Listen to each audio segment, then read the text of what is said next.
नमस्कार साथियों, मेरा नाम है अभिषेक और स्टडी IQ पीसीएस में आप सभी का स्वागत है। आज हम स्टार्ट करने वाले हैं जम्मू एंड कश्मीर के करंट अफेयर्स और उन करंट अफेयर्स में कौन से मंथ के करंट अफेयर्स होंगे वो होंगे जून मंथ के करंट अफेयर्स। तो जून मंथ के करंट अफेयर्स को हम आगे बढ़ाते जाएंगे। उसके साथ साथ जैसे जैसे नेक्स्ट मंथ आते जाएंगे वैसे वैसे हम लोग उन करंट अफेयर्स को कवर करते चलेंगे। देखो, करंट अफेयर्स बहुत इंपॉर्टेंट है आपके एग्जाम्स के लिए, चाहे वो कोई भी एग्जाम हो, चाहे वो आप यूपीएससी का एग्जाम दे रहे हो, चाहे आप स्टेट पीसीएस का एग्जाम दे रहे हो, चाहे आप किसी वनडे एग्जाम की भी तैयारी कर रहे हो, क्योंकि एग्जामिनर चाहता है कि आप जो करंट इवेंट्स हैं उनसे अवगत रहें, उनको जानते रहें। आप कितना न्यूज़पेपर को पढ़ते हैं, कितना आप अपने आसपास की जो चीज़ें घटित हो रही हैं उसको जानते हैं। तो इसी सबको कवरेज करते हुए, इसी सबको कवर करते हुए हम आगे बढ़ रहे हैं और करंट अफेयर्स को कंप्लीट करेंगे। इससे पहले अगर आप जम्मू एंड कश्मीर पीसीएस की तैयारी करना चाहते हैं तो बहुत अच्छा मौका है ये, क्योंकि आज से स्टार्ट हो चुकी है सेल। कौन सी sale? Great learning festival sale start हो चुकी है। और सबसे बड़ी चीज ये है कि आज तक इतना कभी भी डिस्काउंट नहीं दिया गया है। You can see the amount is 9,999 9,999 रुपए में आपको पूरा कोर्स मिल जाएगा अगर आप AKS लाइव कोड का यूज करेंगे।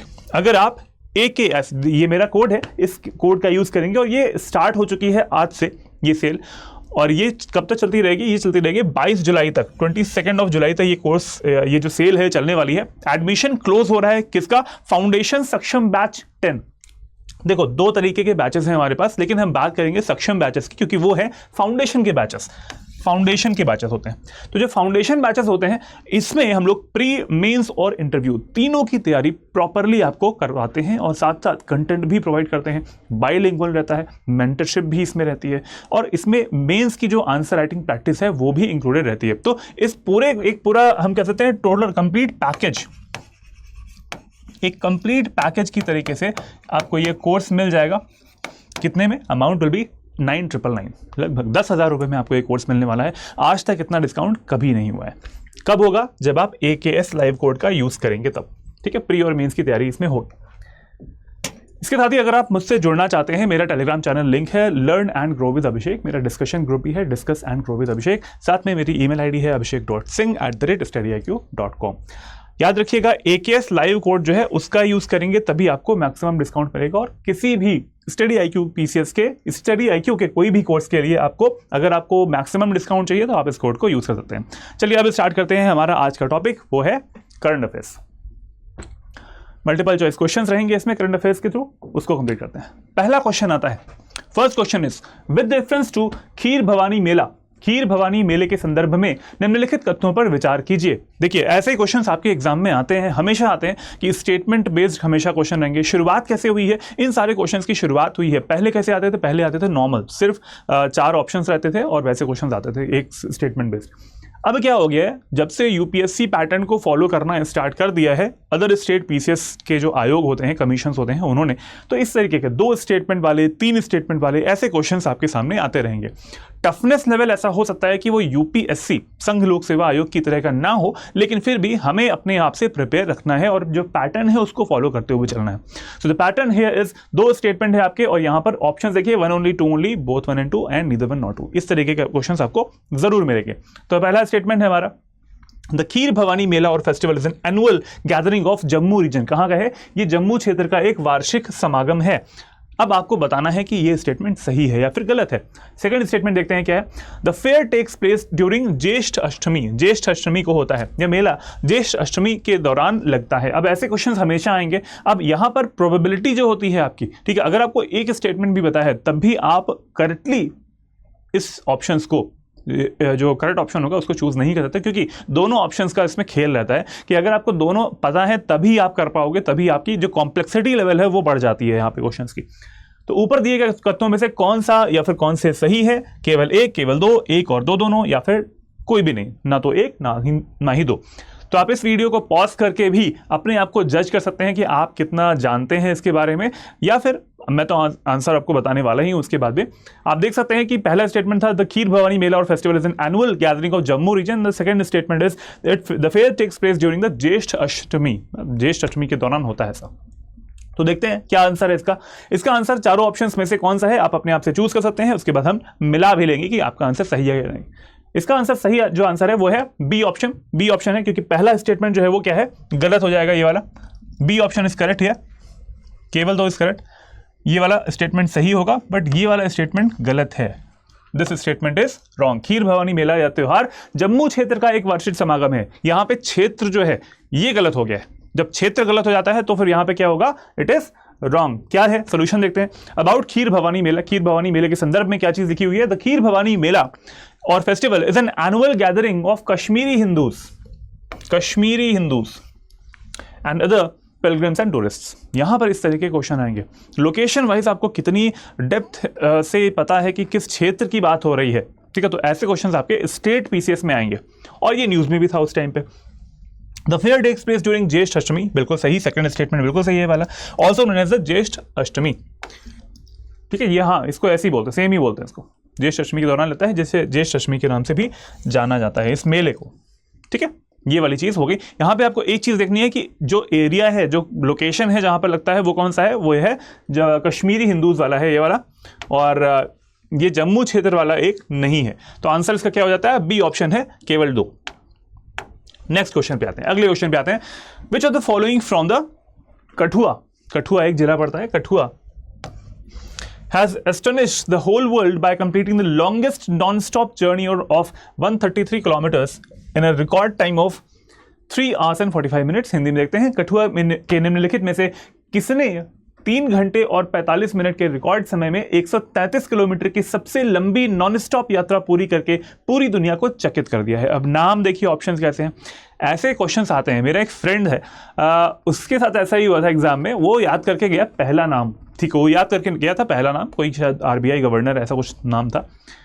तो प्रॉब्लम हो गई उसके कि सारे ऑप्शंस में पहला नाम ही दे दिया, बट उसके बाद जो कास्ट होती है ना, जो सेकंड नेम रहता है, वो चेंज कर दिया था।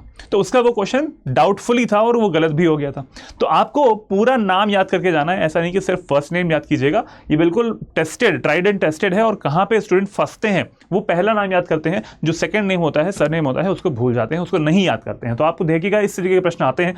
परीक्षित गिल, परीक्षित शर्मा, परीक्षित सिंह, परीक्षित चौधरी, 4 ऑप्शन हैं आपके पास। कौन है ऐसे पर्सन जिन्होंने ये काम किया था, आपको चूज करना है। आप इस वीडियो को पॉज भी कर सकते हो, रोक भी सकते हो, और मैं आपको कुछ समय भी दे सकता हूं। यहां पे आप चूज कर लीजिए क्या ऑप्शन होगा, मैं आपको बताऊंगा ही क्या ऑप्शन सही होने वाला है। क्वेश्चन नंबर 2 है ये वाला। हम बहुत सारे क्वेश्चन अभी कवर करने वाले हैं और डिस्कस भी करेंगे उसके बारे में भी कि लोकेशन वाइज क्या क्या चीजें इसमें है।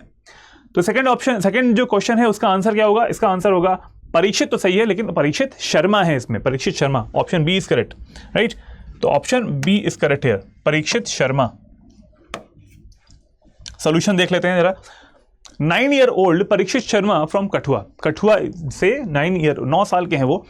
परीक्षित शर्मा ने 133 किलोमीटर की सबसे लंबी नॉन स्टॉप यात्रा 133 किलोमीटर की है, बहुत बड़ी बात है। 9 साल के हैं वो।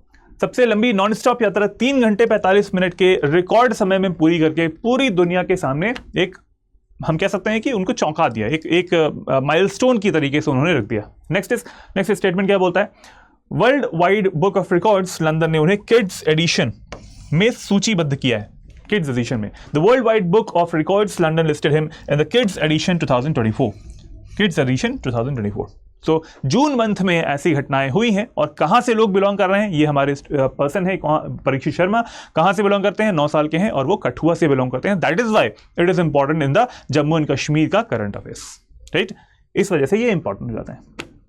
परीक्षित शर्मा, ऐसे क्वेश्चंस आते हैं। क्वेश्चन की कॉम्प्लेक्सिटी कैसे बनाती है आयोग, वो ऐसे ही बनाता है। नाम सेम कर देगा लेकिन आपकी कास्ट चेंज कर देगा यहाँ पे इस जगह पे, या तो गिल, शर्मा, सिंह, क्योंकि वो, अच्छा ये भी बात है कि जब भी आप देखेंगे कि जिस भी स्टेट से बिलोंग करते हैं तो उस स्टेट में जो लोग कास्ट रहती है नॉर्मली लोगों की, वैसे वैसे वो इसमें डाल देते हैं, इस तरीके की चीज़ें, ठीक है। शर्मा होगा, गिल हो सकते हैं क्योंकि पंजाब वाले एरिया आसपास ही है, सिंह और चौधरी, ऐसे नाम डाल देते हैं जिससे कि आपको कंफ्यूजन हो और कॉम्प्लेक्सिटी ऐसे बढ़ाई जाती है क्वेश्चंस की, राइट। चलो आगे बढ़ते हैं। सेकंड क्वेश्चन हो गया है, थर्ड क्वेश्चन पे आते हैं। थर्ड क्वेश्चन सेज निम्नलिखित में से कौन सा राज्य या केंद्र शासित प्रदेश पहली साहसिक दौड़ और अंतरराष्ट्रीय मैराथन की मेजबानी करेगा। Which of the following state or union territories to host first adventure race and international marathon? कौन सा ऐसा है।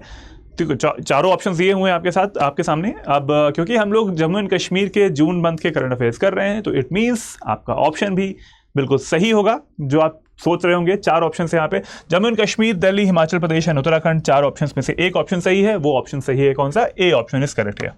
ए ऑप्शन इज करेक्ट है। निम्नलिखित में से कौन सा राज्य और केंद्र शासित प्रदेश पहली साहसिक दौड़ और अंतरराष्ट्रीय मैराथन की मेजबानी करेगा? मेजबानी मतलब होस्टिंग करेगा। Jammu and Kashmir to host, Jammu and Kashmir, A option correct था वहां पे, Jammu and Kashmir to host first adventure race and international marathon, first adventure race and international marathon, उसकी मेजबानी की जाएगी। राइट, आगे देखते हैं। After successfully hosting formula 4 car race, Jammu and Kashmir will host its first marathon and adventure race. इससे पहले वो क्या कर चुके हैं? इससे पहले फॉर्मूला 4 कार की होस्टिंग भी कर चुके हैं, फॉर्मूला 4 कार की होस्टिंग भी कर चुके हैं। ऑल्सो वी हैव सम की पॉइंट्स ऑल्सो इसके बारे में। They have proposed 2 race disciplines, 2 race के डिसिप्लिन्स हैं इसमें। 2 रेस के कौन से हैं? एक है मैराथन 42 किलोमीटर्स की, दूसरी है हाफ मैराथन, इसी की जस्ट हाफ 21 किलोमीटर्स की। They have proposed 2 race disciplines, 2 race discipline है इसमें। उसमें से एक है फुल मैराथन जो कि होती है 42 किलोमीटर्स की, एक है हाफ मैराथन जो कि है 21 किलोमीटर्स की। The adventure race will be a multi disciplinary sporting, मतलब एडवेंचर रेस जो है, जो अभी स्टार्ट होने वाली है, करवाई जाएगी, होस्टिंग की जाएगी, वो एक बहुविषयक खेल आयोजन होगा। बहुविषयक का मतलब क्या है? बहुत सारे इसमें खेल जुड़े रहेंगे। ठीक है, जो भी पर्सन इसमें पार्टिसिपेट करने वाले हैं वो सारे कई सारे खेलों को वो खेल सकते हैं। ठीक है, बहुविषयक खेल आयोजन होगा जिसमें ट्रेल रनिंग, ठीक है, ट्रेल रनिंग हो सकती है, तैराकी भी हो सकती है, तैराकी मतलब यहाँ पे ट्रेल रनिंग और रनिंग है, स्विमिंग हो गया, बोट रेस भी लिखा हुआ है, बोट रेस मतलब जो नाव चलाना है, नौका चलाने वाला काम है वो भी। और उसके बाद आता है साइकिलिंग, साइकिलिंग या फिर माउंटेन बाइकिंग, साइकिलिंग या फिर माउंटेन बाइकिंग जैसी गतिविधियां इसमें शामिल होंगी। तो क्या क्या चीज़ें हैं इसमें इंक्लूड की गई हैं। इस जो सोल्यूशन का पर्पस ये होता है कि आपको क्वेश्चन तो हमने एक बना के दे दिया, और उस क्वेश्चन के बारे में आप अगर गेस कर पा रहे हैं, दैट मीन्स यू आर, आप जानते हैं, आप करंट अफेयर्स पढ़ चुके हैं। लेकिन साथ ही ये जो सोल्यूशन होता है, जो एक्सप्लेनेशन होता है, इसमें और भी कई सारे की पॉइंट्स हम प्रोवाइड करते हैं, जिससे कि आपको ये चीज़ क्लियर हो कि और भी कैसे कैसे क्वेश्चंस बन सकते हैं। जैसे बहुविषयक है ये, यहाँ पर ये जो खेल आयोजन हो रहा है ये बहुविषयक है। ठीक है, मल्टी डिसिप्लिनरी इसमें गेम्स रहेंगे, ठीक है, स्पोर्टिंग इवेंट्स रहेंगे। तो इसमें बहुत सारी चीज़ें हैं, जैसे कि रनिंग रहेगी, इसमें स्विमिंग भी है, बोट रेसिंग भी है, साइकिलिंग और माउंटेन बाइकिंग भी है। तो बहुत सारे स्पोर्ट्स होने वाले हैं। आई होप आप लोग भी कभी जाएँ और स्पोर्ट्स में पार्टिसिपेट करें। तो यहाँ पर देखिए पहला ऑप्शन बिल्कुल करेक्ट हो जाएगा, जम्मू एंड कश्मीर इसमें बिल्कुल सही है, जो कि मेज़बानी करने वाला है। नेक्स्ट क्वेश्चन पे आते हैं। Next question is with reference to Maharani temple, Maharani temple क्या ये जम्मू एंड कश्मीर में ही है। With reference to Maharani temple consider the following statements, it was constructed in 1915 by Mohini Bai Sisodia. अगर आपने हिस्ट्री पढ़ा हुआ है, मॉडर्न हिस्ट्री में ही अगर आपने हिस्ट्री पढ़ा हुआ है तो आप इनके बारे में जानते होंगे, बहुत इंपॉर्टेंट पर्सनैलिटी है ये भी। इसका निर्माण 1915 में मोहिनी बाई सिसोदिया जी ने करवाया था, महारानी मंदिर। नेक्स्ट पॉइंट, नेक्स्ट स्टेटमेंट क्या बोलता है?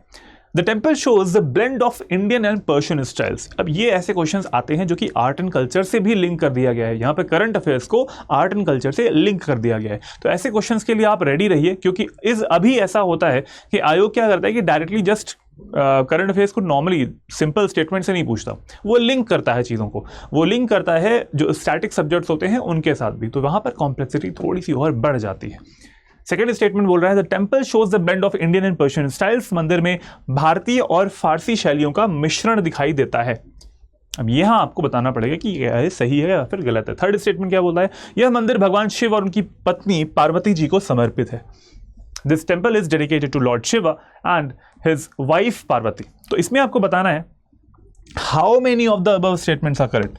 यहाँ पे आपको ये नहीं बताना है कि विच स्टेटमेंट इज करेक्ट, यहाँ पे बताना है हाउ मेनी, मतलब कितने सही हैं। तो ऑप्शंस इस तरीके के पूछे भी गए थे।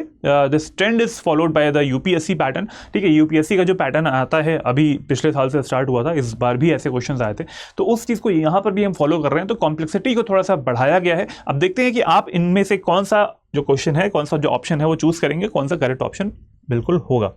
उपरोक्त कथनों में से कितने सही है वो आपको बताना है। हमेशा ध्यान रखिएगा क्वेश्चंस में एक चीज ध्यान रखिएगा कि क्वेश्चन क्या पूछ रहा है। कभी कभी पूछता है कि करेक्ट कौन सा है, कभी कभी पूछता है नॉट करेक्ट कौन सा है। तो आप अपने हिसाब से हमेशा दिमाग में ये चीज रहती है अनकॉन्शियस माइंड में कि भाई कौन सा करेक्ट है वो ही पूछा गया होगा। बट कभी कभी ऐसा होता है कि नॉट करेक्ट पूछा जाता है, तो उसको ध्यान दीजिएगा। बट यहाँ पे तो करेक्ट ही पूछा गया है। आपको ये बताना है कि how many of the above 3 statements, वो आपको करेक्ट बताने हैं कि ओनली 1, ओनली 2, ऑल 3 या फिर नन, कोई भी इसमें से सही नहीं है। बताइए।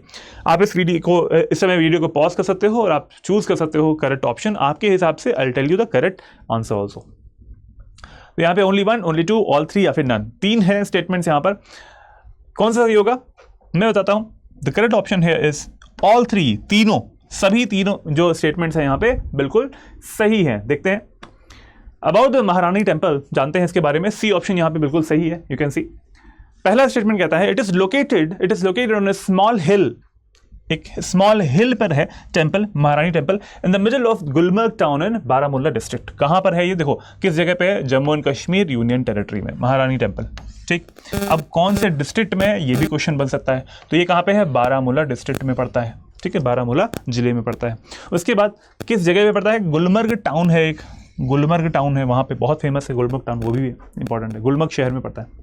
और वहाँ पर एक हिल है, इस हिली एरिया है, उस जगह पे पड़ता है। मेजरली ऐसा होता है कि मंदिरों को हिली एरियाज पे ही बनाया जाता था, उसके अलग मायने हैं, उसके अलग रीजंस भी होते थे उस टाइम पे। तो चलो, तो ये लोकेशन वाली बात होगी, कहाँ पे है, दिस इज द लोकेशन। ये किस क्षेत्र में पड़ता है उसकी बात पूरी होगी कि किस यूनियन टेरिटरी में है, किस केंद्र शासित प्रदेश में पड़ता है, किस जिले में पड़ता है उसमें, और किस लोकेशन, एक कौन सा टाउन है वहां पे पड़ता है। ठीक है, चलो अब आते हैं नेक्स्ट स्टेटमेंट पे। इसे रानी मंदिर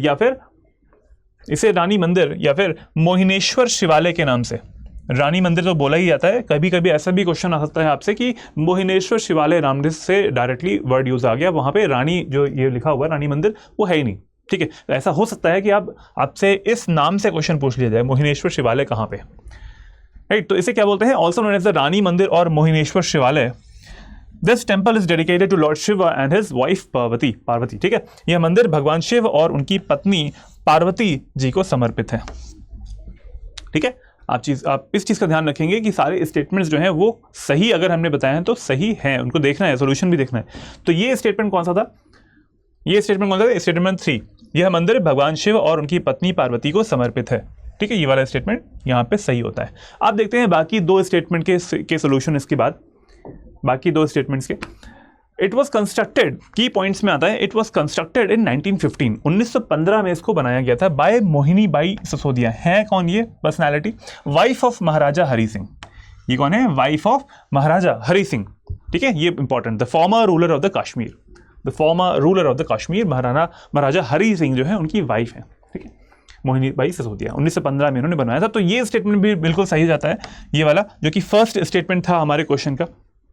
this temple was once the royal temple of the Dogra dynasty. ये एक समय पे क्या था, एक समय पे ये डोगरा राजवंश का शाही मंदिर था। यह मंदिर कभी जम्मू एंड कश्मीर की पूर्ववर्ती रियासत के डोगरा राजवंश का शाही मंदिर था, Dogra dynasty of the erstwhile princely state of Jammu and Kashmir. ठीक है, तो ये इंपॉर्टेंट पॉइंट है, कौन सी dynasty, Dogra dynasty. Dogra dynasty, जो भी चीज़ें इंपॉर्टेंट है आई जस्ट सर्कल इट, जैसे कि आपको क्लियर हो जाए कि ये इंपॉर्टेंट चीज़ है यहाँ पर। मोहिनी बाई सिसोदिया जी ने बनवाया था इसको, 1915 में बनवाया था। और किसकी वाइफ है ये, महाराजा हरि सिंह, जो कि फॉर्मर रूलर रह चुके हैं कश्मीर के। Next point is it is constructed in such a way that it can be seen from all corners of Gulmarg. ये एक बहुत बड़ी विशेषता है इसकी, ये एक बहुत बड़ी एक हम कह सकते हैं प्रॉपर्टी है इस मंदिर की, मोहिनेश्वर शिवालय की, कि it is constructed in such a way that it can be seen from all the corners of the Gulmarg, मतलब गुलमर्ग के सारे कोनों से। ठीक है, गुलमर्ग के सभी कोनों से ये देखा जा सकता है। ये काफ़ी अच्छी चीज़ है, काफ़ी अच्छा एक इसका स्ट्रक्चर, इसका आर्किटेक्चर बनवाया गया होगा कि लोकेशन वाइज देखिए कितना अच्छा है कि हिल एरिया पे है और हर जगह से ये देखा जा सकता है। ठीक है, महारानी टेम्पल, तो उसी के बारे में बात कर रहे हैं। अब एक और स्टेटमेंट यहाँ पे बचा हुआ है, ये वाला स्टेटमेंट भी बिल्कुल सही हो चुका है। इसका निर्माण 1915 में मोहिनी बाई सिसोदिया जी ने करवाया था। ये वाला स्टेटमेंट बिल्कुल सही है। एक स्टेटमेंट बचा हुआ है, इसको भी देखते हैं।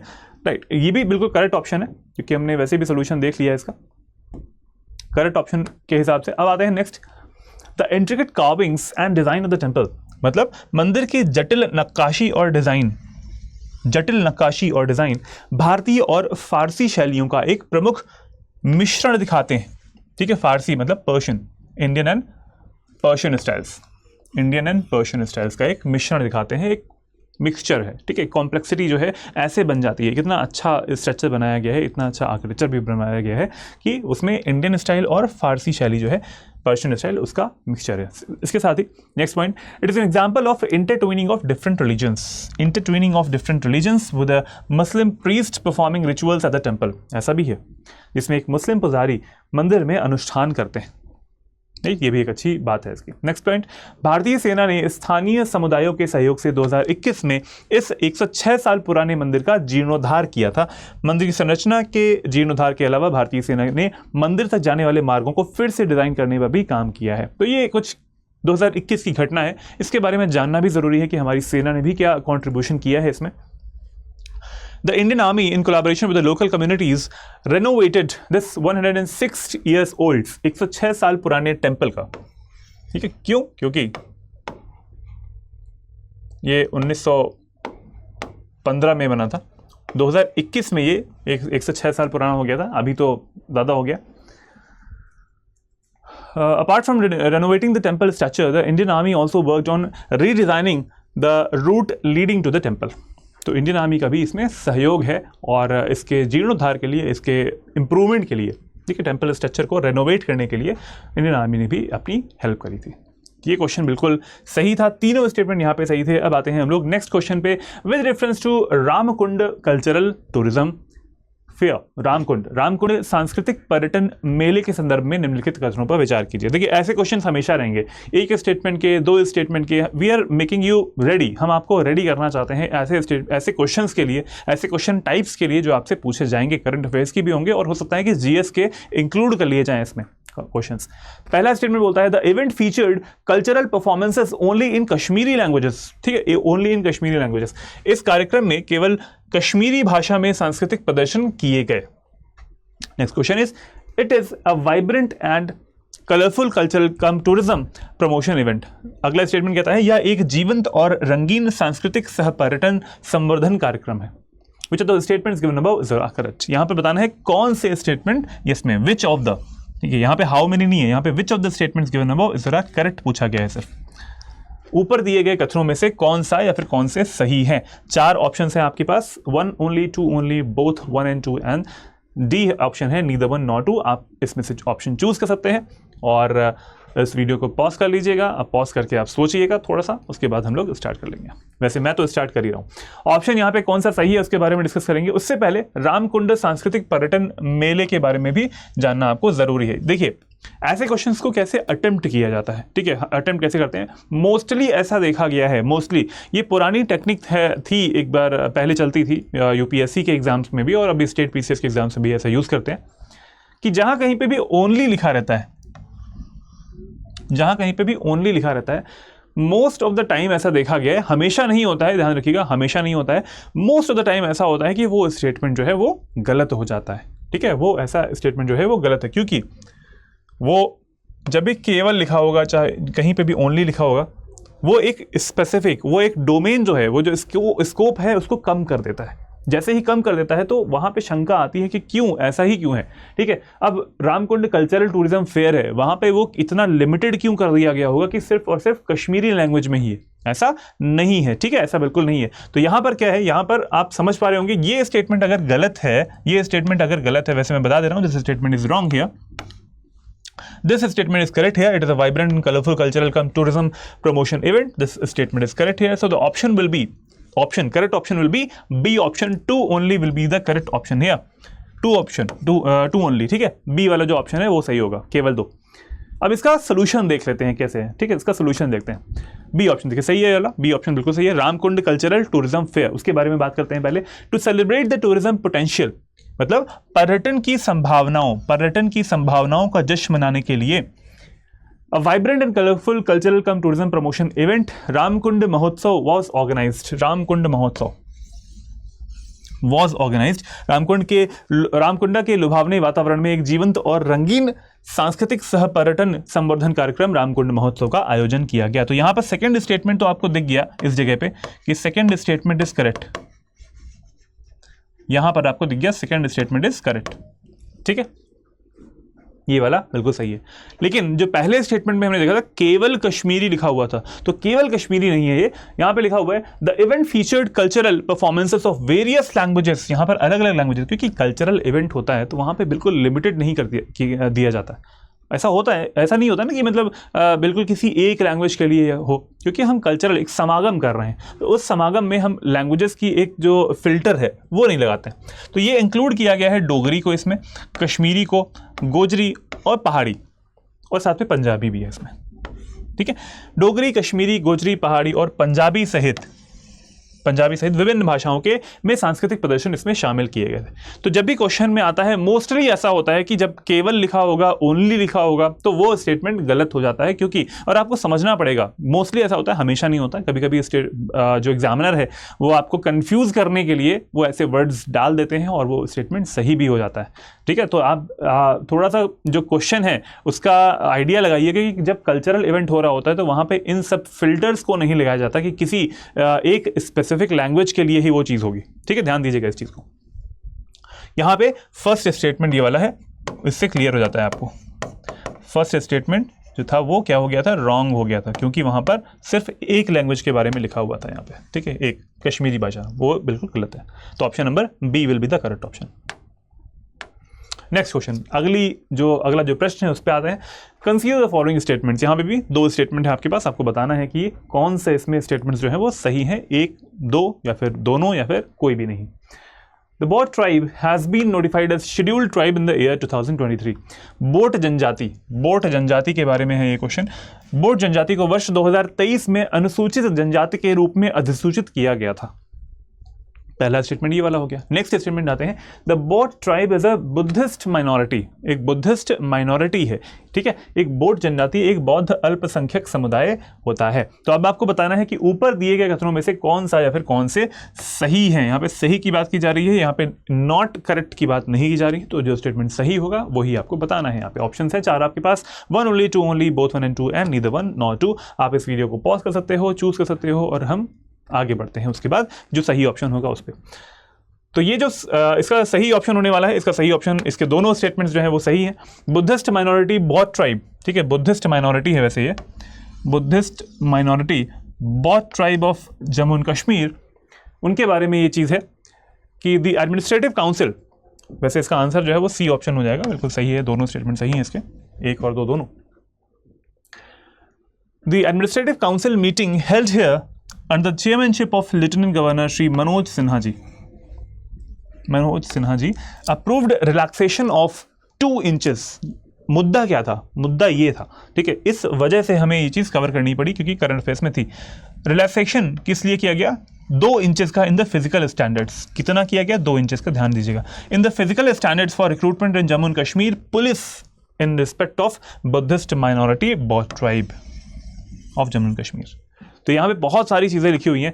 उपराज्यपाल श्री मनोज सिन्हा जी की अध्यक्षता में यहाँ आयोजित प्रशासनिक परिषद की बैठक में जम्मू एंड कश्मीर की बौद्ध अल्पसंख्यक समुदाय कौन से हैं? बॉट जनजाति के संबंध में जम्मू एंड कश्मीर पुलिस में जब चयन होता है भर्ती के लिए शारीरिक मानक में 2 इंच की छूट को मंजूरी दी गई है।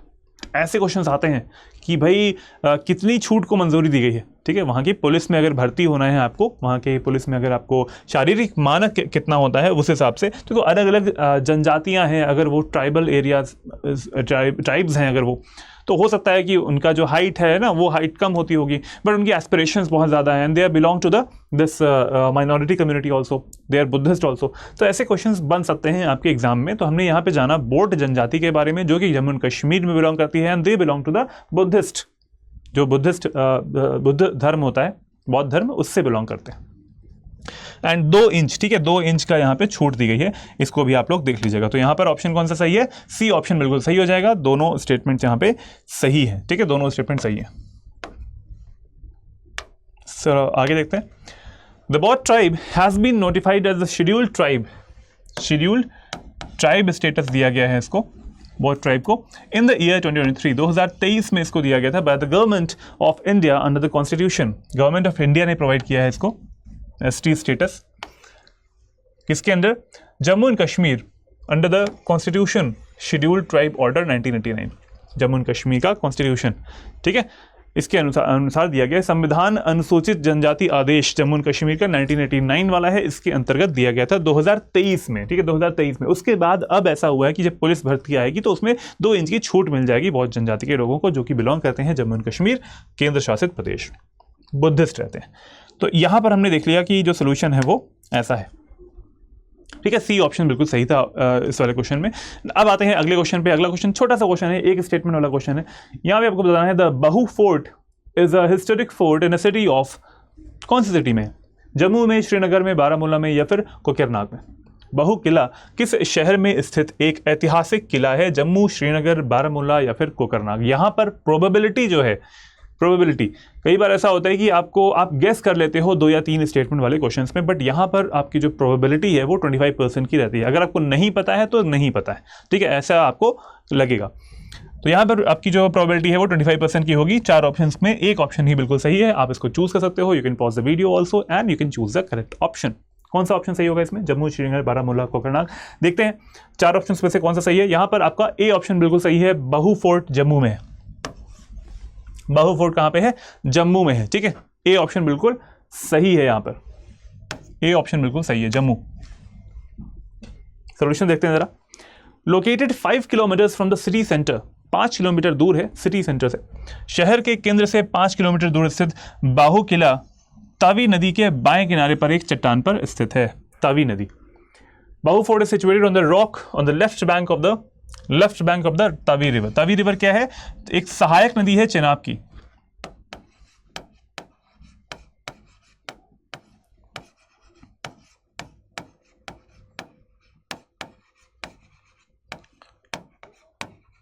चेनाब की सहायक नदी है, चेनाब नदी की सहायक नदी है। कौन सी? Tawi river, Tawi river. It was originally constructed by king Bahulochan और 3000 years ago. King Bahulochan over 3000 साल पहले बनवाया गया था। राजा बहुलोचन ने बनवाया था इसको, इस बहु फोर्ट को, बहु फोर्ट को, ठीक है। Next point is the existing fort was recently improved and expanded by the Dogra rulers also. Dogra जो शासक हैं उन्होंने इसका सुधार भी किया था, डोगरा शासकों ने इसका सुधार भी किया था। तो ये बात ध्यान दीजिएगा, द एग्जिस्टिंग फोर्ट, अभी जो फोर्ट है, it was recently improved and expanded, expand भी किया गया था बाय द डोगरा रूलर्स ने भी किया था, ठीक है। किसने बनवाया था ये? इसको ओरिजिनली कंस्ट्रक्ट करवाया गया था बहुलोचन, राजा बहुलोचन ने किया था। 3000 साल पहले इसको बनवाया था, ठीक है। तो ये सारी चीजें इंपॉर्टेंट है। कहां पर है ये? जम्मू में पड़ता है। बहु फोर्ट जो है वो कहां पे पड़ता है? जम्मू में पड़ता है। ए वाला ऑप्शन यहाँ पे बिल्कुल सही हो जाएगा। इसी के बारे में और जानते हैं, बहु फोर्ट जम्मू के बारे में। Inside the fort there is temple, एक मंदिर के, इस मंदिर के अंदर, इस किले के अंदर एक क्या है? एक हिंदू देवी काली को समर्पित एक मंदिर भी है, dedicated to Hindu goddess Kali, Hindu goddess Kali, Kali देवी जो है उनको डेडिकेटेड एक मंदिर भी है इस किले के अंदर, बहु फोर्ट के अंदर। एक नेक्स्ट पॉइंट कहता है an elaborate terraced garden known as Bagh-e Bahu. किले के चारों ओर बाग ए बहु के नाम से एक विस्तृत सीढ़ीदार उद्यान विकसित किया गया है। has been developed around the fort। एक elaborate terraced garden है, इसको बोलते हैं बाग ए बहु।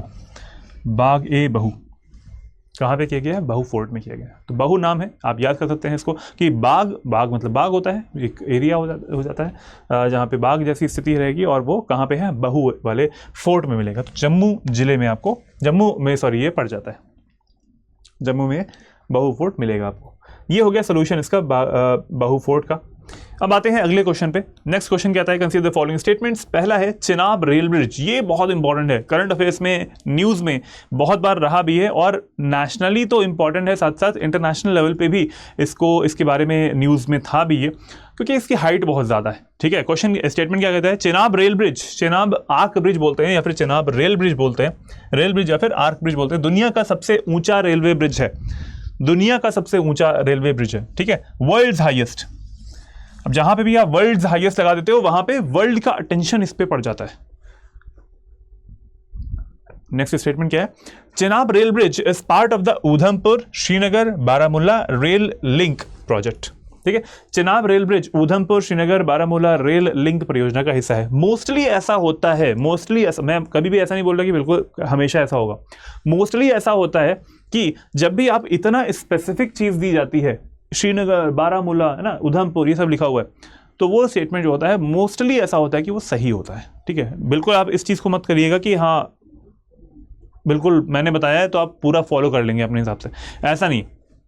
कभी कभी ऐसा भी होता है कि ये स्टेटमेंट, ऐसा फैक्चुअल स्टेटमेंट इतना रहता है कि वो गलत भी हो सकता है, लेकिन मोस्टली ऐसा करते हैं आगे बोले कि जब ऐसे कोई स्टेटमेंट दिए जाते हैं वो सही होते हैं। ठीक है, तो यहाँ पर भी Chenab rail bridge is part of the Udhampur Srinagar Baramulla rail link project, ये स्टेटमेंट सही है। जरा देखते हैं ये वाला सही है कि नहीं है। Chenab rail bridge is the world's highest railway bridge, Chenab rail bridge जो है वो सबसे ऊंचा रेलवे ब्रिज है, ये वाला तो सही था। ऊपर दिए गए कथनों में से कौन सा या फिर कौन से सही पूछा गया है, यहाँ पे नॉट करेक्ट नहीं पूछा गया है, करेक्ट ही पूछा गया है। 4 ऑप्शन है आपके पास, 1 2 3 and 4, 1 only 2 only, both 1 and 2 and neither 1 not 2। आपको बताना है इन चारों ऑप्शंस में से कौन सा ऑप्शन सही होगा। You can pause the video and choose the correct option here, I tell you the correct answer here. क्या इसका सही आंसर होने वाला है? इसका सही आंसर होगा सी ऑप्शन। ठीक है, सी ऑप्शन तो मैंने बताया आपको, ये वाला, ये तो सही है, ये वाला भी बिल्कुल सही है क्योंकि इंटरनेशनल लेवल पे ये न्यूज में भी था काफी। 1 और 2 दोनों, both 1 and 2, C option is correct है। सोल्यूशन देख लेते हैं एक बार।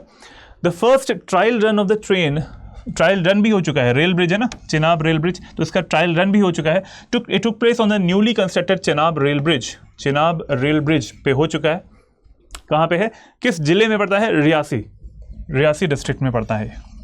कहाँ पे? जम्मू एंड कश्मीर में, रियासी डिस्ट्रिक्ट में पड़ता है, जम्मू एंड कश्मीर। यह कहाँ पे है? Rail bridge Udhampur Srinagar Baramulla rail link परियोजना का हिस्सा है। ये स्टेटमेंट मैंने बताया था आपको, जो ज़्यादा फैक्चुअल चीज़ें होती हैं वो आपको डायरेक्टली वो सही रहती हैं, मोस्टली ऐसा होता है। USBRL प्रोजेक्ट का ये हिस्सा है। USBRL क्या है full form? Udhampur Srinagar Baramulla rail link project, Jammu and Kashmir के रियासी जिले में। ठीक है, जिला याद कर लीजिएगा किस जिले में पड़ता है। रियासी जिले में नवनिर्मित चिनाब रेल ब्रिज का पर ट्रेन का पहला ट्रायल रन भी हो चुका है। ठीक है, अब इसके बारे में जानते हैं, चिनाब रेल ब्रिज के बारे में। This is the world's highest bridge. This is the world's highest railway bridge. Railway bridge, ठीक है, world's highest bridge नहीं, world's highest railway bridge. It is located in the Himalayan mountain range. ये Jammu and Kashmir में मैंने बताया आपको, Reasi district, Reasi जिले में पड़ता है। So you can say that it is in Himalayan mountain range. ये हिमालयन माउंटेन रेंज का हिस्सा है। ठीक है, हिमालय पर्वत श्रृंखला में स्थित है, दुनिया का सबसे ऊंचा रेलवे ब्रिज भी है। Next point, this bridge is built 359 metres above the Chenab river. Chenab river नीचे से बह रही है, उसके ऊपर 359 मीटर्स ऊपर बना हुआ है, जिसकी फीट में लेंथ होती है 109 फीट। ठीक है, दिस ब्रिज इज बिल्ट, आप इसको याद कर लीजिएगा, इसको याद कर लीजिएगा। 359 मीटर आप याद कर सकते हैं इसको। This bridge is built on the Chenab river, Chenab river के ऊपर ये चीज़ बनी हुई है, ये ब्रिज जो बना हुआ है, इस पर ट्रायल रन भी हो चुका है रेल का, और रेलवे लेंथ आप समझ रहे होंगे। और एक और चीज़, it is also 35 meters higher than the Eiffel tower in Paris. अब ये जब इंटरनेशनल लेवल पे कंपैरिजन होता है, कंपैरिजन जब होता है, तो ये इंपॉर्टेंट चीज़ है कि एक रेलवे ब्रिज इंडिया ने बनाया हुआ है, वर्ल्ड में सबसे ऊंचा बना हुआ है, और कहाँ पे बना है? एक रिवर जा रही है नीचे, और ऐसे एरिया में है, ऐसा टेरेन है, हिमालयी टेरेन है, मतलब वहाँ पे बिल्कुल समतल जगह भी नहीं है। ठीक है, तो उस तरीके से ये इंपॉर्टेंट है। 35 मीटर्स हायर है ये Eiffel tower in Paris, Paris का जो आईफिल टावर है उनसे भी ज़्यादा। यह ब्रिज चिनाब नदी से 359 मीटर ऊपर बना हुआ है, पेरिस के एफिल टावर से भी 35 मीटर ऊंचा है। इसे 260 किलोमीटर प्रति घंटे की तेज हवा, अत्यधिक तापमान, भूकंप आदि का सामना करने के लिए बनाया गया है।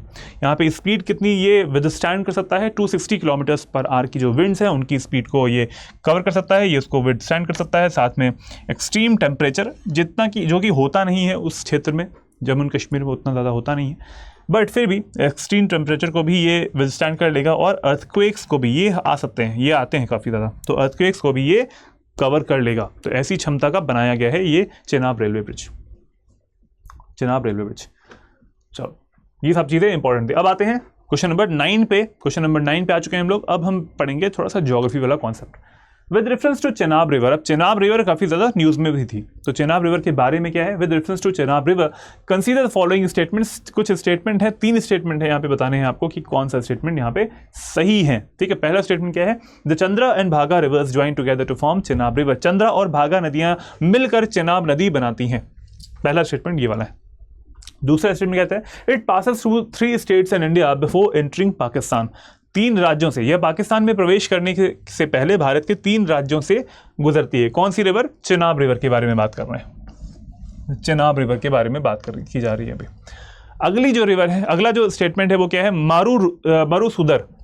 Marusudar river is the largest river tributary of the Chenab river, Marusudar नदी चेनाब नदी की सबसे बड़ी सहायक नदी है। तो ट्रिब्यूटरीज के बारे में भी आते हैं क्वेश्चंस जब आप मेन रिवर के बारे में पढ़ेंगे।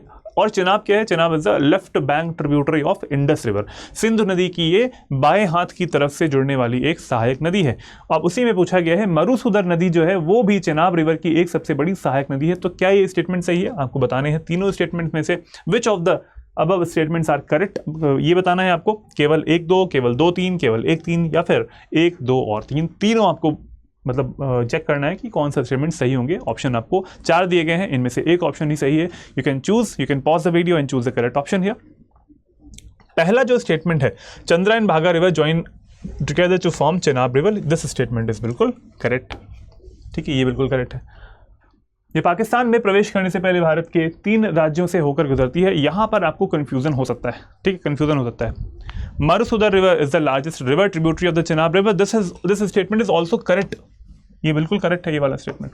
ठीक है, तो 1 और 3 तो बिल्कुल सही है, 1 और 3 इसमें भी आ रहा है, 1 और 3 इसमें भी आ रहा है। ठीक है, 1 और 3 इसमें भी आ रहा है, 1 और 3 इसमें भी आ रहा है। तो यू कैन से कि भाई ये तो पूरी तरीके से गलत हो गया, ये तो पूरी तरीके से गलत है। नाउ अब आपकी प्रोबेबिलिटी जो है आपको इन दोनों में चूज करना है। ठीक है, आपकी जो प्रोबेबिलिटी होगी चूज करने की वो 50% हो गई, इन दोनों में से चूज करना है आपको। ठीक है, 2 ही ऑप्शन में चूज करना होगा, तो या तो वो सही होगा या तो गलत होगा। ठीक है, तो वो क्या होगा, आपकी प्रोबेबिलिटी जो है इट इज नाउ 50%। ठीक है, तो आपको सी या डी में से ही ऑप्शन जो है वो चूज करना है। करेक्ट ऑप्शन क्या होगा, देखते हैं आंसर क्या होगा इसका। करेक्ट ऑप्शन के तौर पे बिल्कुल सही है, तीनों जो स्टेटमेंट है बिल्कुल सही है। About Chenab river, D option is correct है, डी ऑप्शन बिल्कुल सही है। सेकंड स्टेटमेंट जो है वो भी आपका सही है वाला, so D option will be correct है, D option will be correct. Chenab river के बारे में पढ़ते हैं, इसके बारे में भाई क्या क्या चीज है। It is also called the Chandra भागा। ठीक है, चेनाब रिवर को क्या बोलते हैं, चंद्रा भागा बोलते हैं, क्योंकि चंद्रा और भागा रिवर जो है वो ज्वाइन करती हैं तब बनती है चेनाब रिवर। कहाँ पे ज्वाइन करती हैं, लाहौल स्पीति, कहाँ पे है, हिमाचल प्रदेश में। तो सब कुछ देख लिया हमने। ये चंद्रा और भागा रिवर के मिलन से बनने वाली एक नदी है चेनाब रिवर। कहाँ पे मिलती हैं वो मिलती हैं इस जगह पे, चेनाब रिवर मिलती है लाहौल स्पीति में, और लाहौल स्पीति कहाँ पे है, वो है हिमाचल प्रदेश में। अब आते हैं हम लोग आगे, अगला सॉल्यूशन देखते हैं। It flows in the south west direction. ठीक है, साउथ वेस्ट डायरेक्शन में ये फ्लो कर रही होती है एंड एंटर करती है Pakistan. It flows in the south west direction. ठीक है, south west, if this is west, if this is south, this direction will be south west. इस तरीके से वो प्रवाहित हो रही होती है, ये दक्षिण पश्चिम दिशा में बहती है और पाकिस्तान में प्रवेश करती है। इससे के जल निकासी मार्ग में झेलम, रावी और अंततः सतलुज नदियां इसमें मिलती रहती हैं चेनाब रिवर में। ठीक है, तो अब यहां पर आपको ये ध्यान देना है कि चेनाब रिवर के बारे में एक स्टेटमेंट आता है कि Chenab river is the largest tributary of Indus river. ठीक है, सिंधु नदी की सबसे बड़ी सहायक नदी है ये, सिंधु नदी की सबसे बड़ी, सबसे लंबी नहीं, सबसे लंबी कौन सी है, सतलुज रिवर है। ठीक है, Sutlej is the trans Himalayan river, Himalayas को क्रॉस करके आ रही होती है तिब्बत वाले पार्ट से। लेकिन सबसे बड़ी मतलब कि सबसे ज्यादा वाटर जो कैरी कर रही होती है, which river is that, Chenab नदी। चेनाब इज द लार्जेस्ट,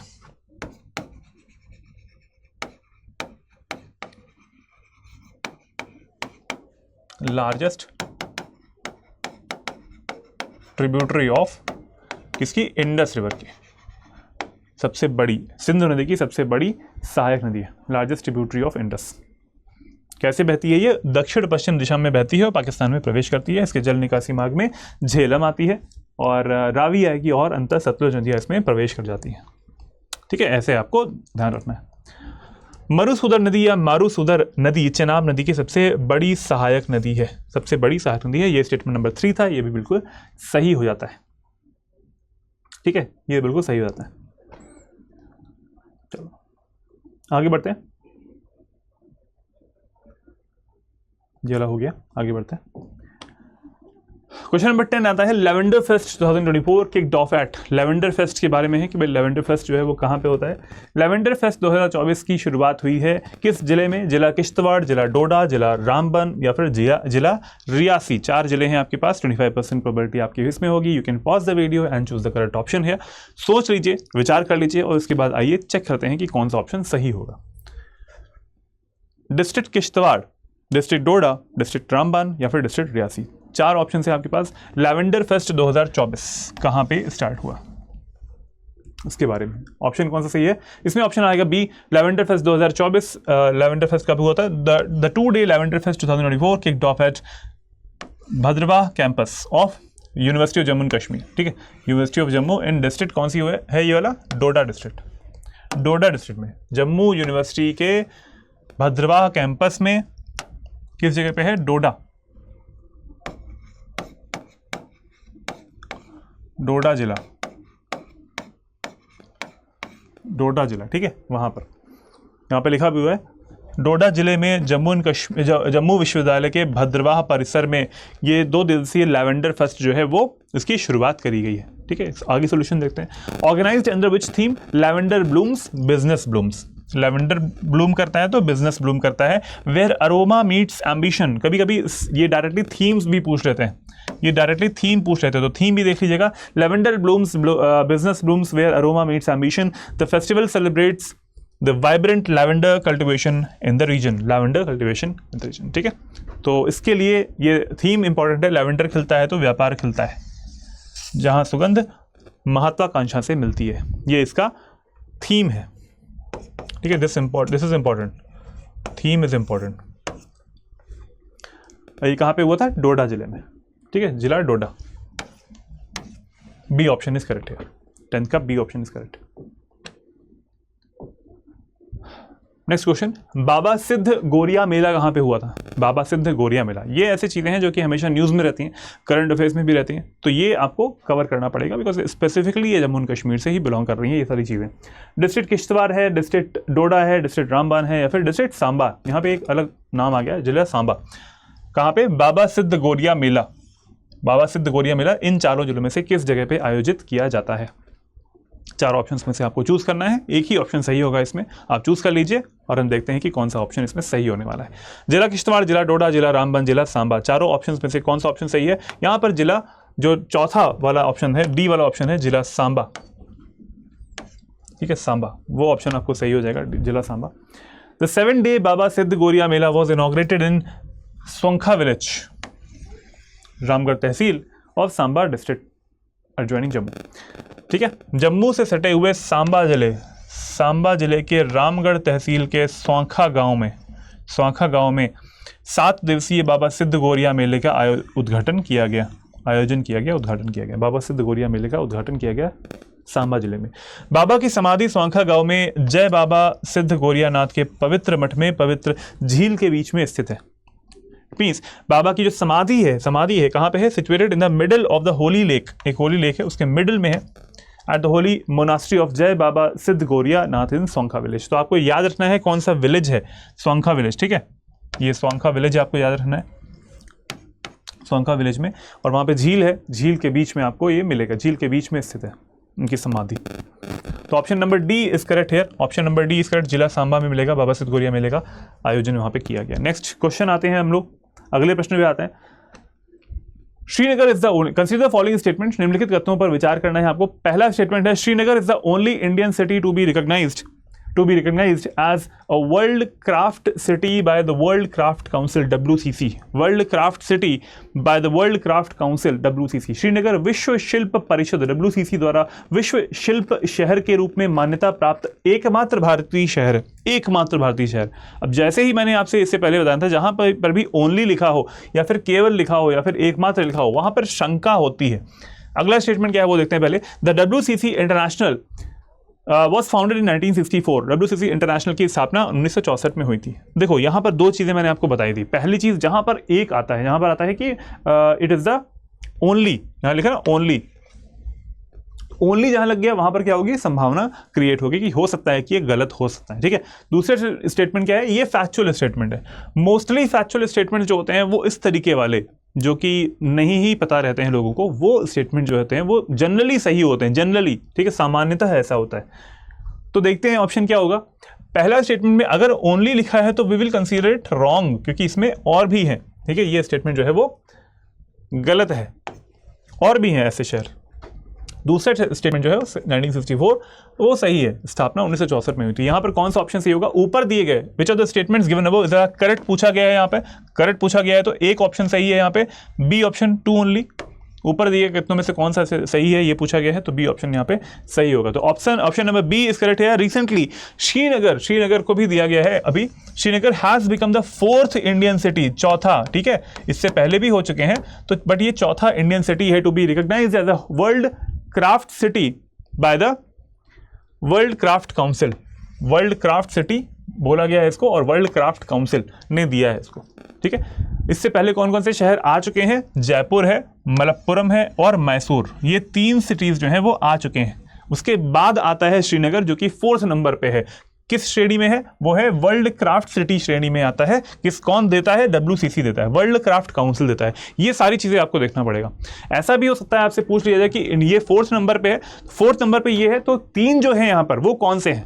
ठीक है, जयपुर है, मलप्पुरम है और साथ में मैसूर भी है। तो आपको ये ध्यान रखना पड़ेगा कि इन तीनों के अलावा चौथे नंबर पे अभी आया है श्रीनगर। ठीक है, ये श्रीनगर। अब आते हैं इसके बारे में जानते हैं WCC के बारे में। WCC इंटरनेशनल जो है वो इट वाज फाउंडेड इन 1964, 1964 में इसकी स्थापना की गई थी, इसकी स्थापना हुई थी। और संस्थापक सदस्यों में से कौन है, इसमें कमला देवी चट्टोपाध्याय जी, श्रीमती कमला देवी चट्टोपाध्याय इसके संस्थापक सदस्यों में से थी। संस्थापक सदस्यों में से एक होने के नाते श्रीमती कमला देवी चट्टोपाध्याय ने पहली WCC आम सभा में भाग लिया था। ठीक है, ये इंपॉर्टेंट पर्सनैलिटी है Shrimati Kamala Devi Chattopadhyay.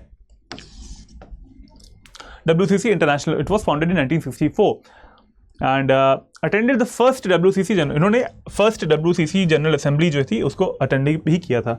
Shrimati Kamala Devi Chattopadhyay founded the craft council of India in 1964 to protect and enhance, यहाँ पे 2 चीज़ें हैं, प्रोटेक्ट भी है और एनहांस भी करना है इंडिया की क्राफ्ट हेरिटेज को।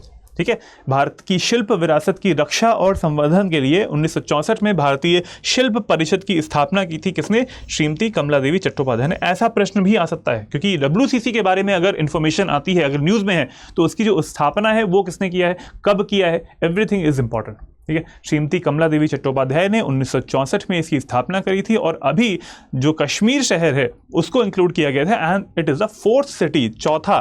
ठीक है, it is the 4th Indian city to be included in this.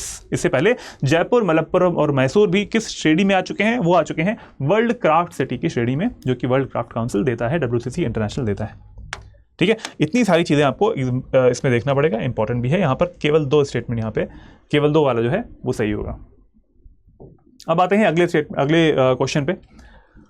Next question is The enemy agents ordinance, the enemy agents ordinance, पहला स्टेटमेंट कहता है, इन दोनों स्टेटमेंट्स को आपको देखना है कि बताना है कि कौन सा स्टेटमेंट यहाँ पे सही होंगे। The enemy agents ordinance was first introduced in Jammu and Kashmir in 1917, 1917 में शत्रु एजेंट अध्यादेश पहली बार 1917 में जम्मू एंड कश्मीर में पेश किया गया था। दूसरा स्टेटमेंट क्या है, The enemy agents ordinance was later preserved by including it in the Jammu and Kashmir constitution of 1957, 1957 के, ठीक है, शत्रु एजेंट अध्यादेश को बाद में 1957 के जम्मू एंड कश्मीर संविधान में शामिल करके संरक्षित किया गया था। इनमें बताना है आपको कि which are the statements given above is correct बताना है आपको, नॉट करेक्ट नहीं बताना है। ऊपर दिए गए कथनों में से कौन सा या फिर सही है, कौन सा या फिर से सही है। 1 only 2 only, both 1 and 2, neither 1 nor 2, इन चारों ऑप्शंस में से एक ऑप्शन सही होगा। आपको इन दोनों स्टेटमेंट के हिसाब से चूज करके बताना है कि कौन सा ऑप्शंस में सही होने वाला है। केवल एक, केवल 2, 1 और 2, या फिर ना तो 1 ना तो 2। यहाँ पे बात करते हैं एनिमी एजेंट्स ऑर्डिनेंस की। यहाँ पर दोनों स्टेटमेंट्स जो है, दोनों स्टेटमेंट शत्रु एजेंट अध्यादेश, इसके बारे में सोल्यूशन भी देखेंगे अभी हम लोग, लेकिन ये जो दोनों स्टेटमेंट है यहाँ पर बिल्कुल सही हो जाते हैं। ठीक है, बिल्कुल सही है, यहाँ पे सी ऑप्शन बिल्कुल सही है। बोथ 1 एंड 2 दोनों स्टेटमेंट यहां पे सही होंगे और सी ऑप्शन है इसका सही ऑप्शन है। सोल्यूशन देखते हैं इसका क्या है। एनिमी एजेंट्स ऑर्डिनेंस की बात है क्योंकि ये न्यूज में भी था। The enemy agents ordinance was first introduced in Jammu and Kashmir in 1917 में इसको इंट्रोड्यूस किया गया था। ठीक है, enemy agents ordinance was during the time of Dogra Maharaja. ठीक है, डोगरा महाराजा हैं, उन्होंने उनके समय में इसको इंट्रोड्यूस किया गया था 1917 में। ठीक है, 1917 वाले पार्ट में। द टर्म ऑर्डिनेंस हिंदी में देखते हैं शत्रु एजेंट अध्यादेश पहली बार जम्मू एंड कश्मीर में 1917 में डोगरा महाराजा जी के समय में इसको पेश किया गया था। The term ordinance refers to the nomenclature of laws used during the Dogra era. उस समय पे जितने भी लॉज यूज होते थे वहां पे एक वर्ड यूज करते थे अध्यादेश की, मतलब हिंदी में यूज करते थे, इंग्लिश में इसको ऑर्डिनेंस बोलते थे। तो द शब्द अध्यादेश डोगरा युग के दौरान इस्तेमाल किए जाने वाले कानूनों के नामकरण को संदर्भित करता है। ठीक है, ये क्या है, कानून, अध्यादेश, कब, डोगरा युग के दौरान। अगला स्टेटमेंट कहता है the enemy agents ordinance was later preserved by including it in the Jammu and Kashmir constitution of 1957। 1957 के जम्मू एंड कश्मीर संविधान में शामिल करने के बाद इसको संरक्षित कर दिया गया था, संरक्षित भी किया गया था। तो ये दोनों स्टेटमेंट यहाँ पे बिल्कुल सही है। आपने देखा 1917 वाला जो पार्ट था, क्वेश्चन था, स्टेटमेंट था, वो भी बिल्कुल सही है। 1957 वाला जो है वो भी स्टेटमेंट बिल्कुल सही हो जाता है। यहाँ पर सी ऑप्शन बिल्कुल करेक्ट है। ठीक है, सी ऑप्शन बिल्कुल करेक्ट है वाला इस क्वेश्चन में, वो हमने देखा और ये न्यूज़ में भी था काफ़ी। ठीक है, न्यूज़ में भी था। तो आज के जितने भी करंट अफेयर्स के क्वेश्चंस हैं हमने देखा, जून मंथ के करंट अफेयर्स के क्वेश्चंस हमने कवर किए आज, और हमने मेजरली ऐसे क्वेश्चंस को कवर किया है जो कि 2 स्टेटमेंट या फिर 3 स्टेटमेंट वाले थे। बहुत ही कम क्वेश्चन 2 या 3 के आसपास ऐसे क्वेश्चंस रहे होंगे जिसमें कि सिर्फ एक स्टेटमेंट बेस्ड और 4 ऑप्शन थे। तो आपको रेडी रहना पड़ेगा ऐसे क्वेश्चंस के लिए जिनमें कि 2 स्टेटमेंट या फिर 3 स्टेटमेंट की कॉम्प्लेक्सिटी वाले क्वेश्चंस बनाए जाते हैं, क्योंकि अब कॉम्प्लेक्सिटी जो है वो बढ़ती ही जाएगी धीरे धीरे जैसे ही आयोग अपने क्वेश्चन पेपर्स बनाता है। आप देखिएगा लास्ट ईयर जो क्वेश्चंस आते रहते हैं अदर स्टेट्स के भी देखते चला करिए, उनमें भी आप देखेंगे कि कॉम्प्लेक्सिटी का लेवल जो है थोड़ा थोड़ा बढ़ता जा रहा है, बिकॉज कंपटीशन जो है वो भी बढ़ता जा रहा है। तो जैसे जैसे कंपटीशन बढ़ेगा, अगर कट ऑफ को जो लिमिटेड रखना है तो क्वेश्चंस का जो कॉम्प्लेक्सिटी लेवल है, जो क्लिष्टता है, वो बढ़ाई जाती रहेगी, जो आयोग ऐसे ही करता रहेगा। तो आपको हमेशा प्रिपेयर रहना है और आपको हमेशा अपनी तैयारी को बनाए रखना है। करंट अफेयर्स के लिए इस सीरीज़ को हमेशा देखते चलिएगा। जम्मू एंड कश्मीर के जितने भी करंट अफेयर्स हैं हम मंथ वाइज कंप्लीट करते चलेंगे। और मैंने आपको बताया कि अगर आप जम्मू एंड कश्मीर की PCS की तैयारी करना चाहते हैं तो हमारे स्टडी IQ कोर्सेस में अभी जो सेल चल रही है उसका पूरा फ़ायदा उठा सकते हैं, और वो फ़ायदा उठाने के लिए आपको AKS लाइव कोड का यूज़ करना पड़ेगा। मैं आपको लिख देता हूं कोड यहां पर, AKS लाइव। मैक्सिमम डिस्काउंट आपको मिलेगा and the course will be of 9,999 का कोर्स हो जाएगा। इसके साथ ही अगर आप मेरा कोड यूज़ करते हैं AKS लाइव तो मैक्सिमम डिस्काउंट तो मिलेगा ही मिलेगा। मेरी जो मेंटरशिप है आपको वो भी पूरे कोर्स ड्यूरेशन के दौरान मिलने वाली है, पूरे कोर्स ड्यूरेशन के दौरान। क्यों है ऐसा? क्योंकि आपने मेरा कोड यूज़ किया है और मेरा एक दायित्व बनता है कि अगर आपने मेरा कोड यूज़ किया है तो मैं आपको पूरे कोर्स ड्यूरेशन, जो कि 2 साल का है, ठीक है, ध्यान दीजिएगा, 2 साल का है, 24 महीने का कोर्स ड्यूरेशन है इसका, फाउंडेशन बैच का। हमारी विश रहती है कि आप बहुत जल्दी से जल्दी इस जो सिविल सर्विसेज का एग्ज़ाम होता है उसको क्वालिफाई कर लें। लेकिन फिर भी ये जो कोर्स ड्यूरेशन में हम आपको वीडियोस प्रोवाइड करने वाले हैं, सब कुछ प्रोवाइड करने वाले हैं, उसकी वैलिडिटी 2 साल की है। आप अनलिमिटेड टाइम्स उन वीडियोस को देख सकते हो। चलिए यहीं पे समाप्त करते हैं आज का इस वीडियो को। जय हिंद, जय भारत। मिलते हैं अगले वीडियो में, और आई होप आप सभी लोग अपने एग्जाम्स की तैयारी बहुत अच्छे से कर रहे होंगे। मेरा पूरा सहयोग आपके साथ हमेशा बना रहेगा। धन्यवाद। जय हिंद, जय भारत।